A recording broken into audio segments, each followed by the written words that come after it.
What's the logical next step for Jaron? So we are talking. We're in negotiations for Jaron to fight Teofimo, and it's a hell of a fight. And Jaron, you know, you heard His Excellency. He said it there. You know, and this is just the last 48 hours. So Jaron's been chilling out. You know, there is a date in August that we could be looking at in Saudi Arabia, but we weren't really expecting to fight in August, if I'm honest. You know, we was expecting to fight in September, October. We have a mandatory challenger in Shakram Girsov, who stepped aside for the Stanionis fight, but I believe there's a conversation to be had there.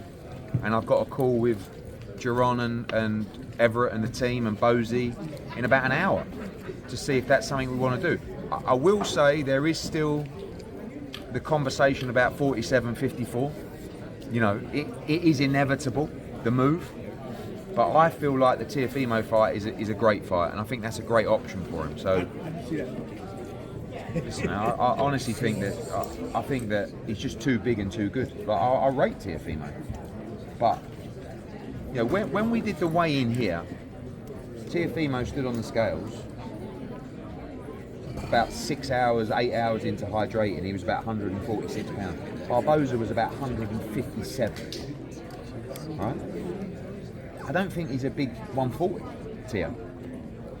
Wait till you see Boots on the night in there, hydrated, fit, healthy, and he's a hell of a fighter. Listen, it's a great fight for boxing, but I don't see anybody beating Boots Ennis. 147, 154, 160 right now.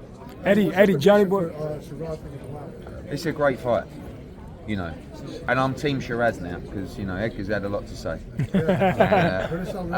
A lot of it is not like we get on all right, but like, you know, I think that I really like Hamzah Sheeraz. I think it's a brilliant fight.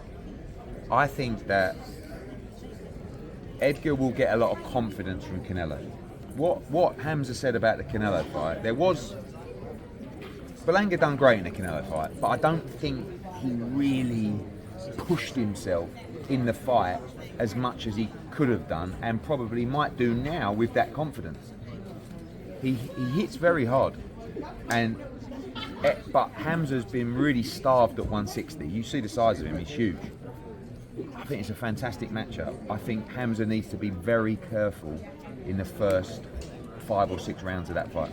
Do you feel like maybe he should have won another fight before Berlanga? Maybe, but you know, maybe, but you know, also, isn't it great? Like we're like boxing fans, and I'm one of them, by the way, and so are you. We're mad, really, aren't we?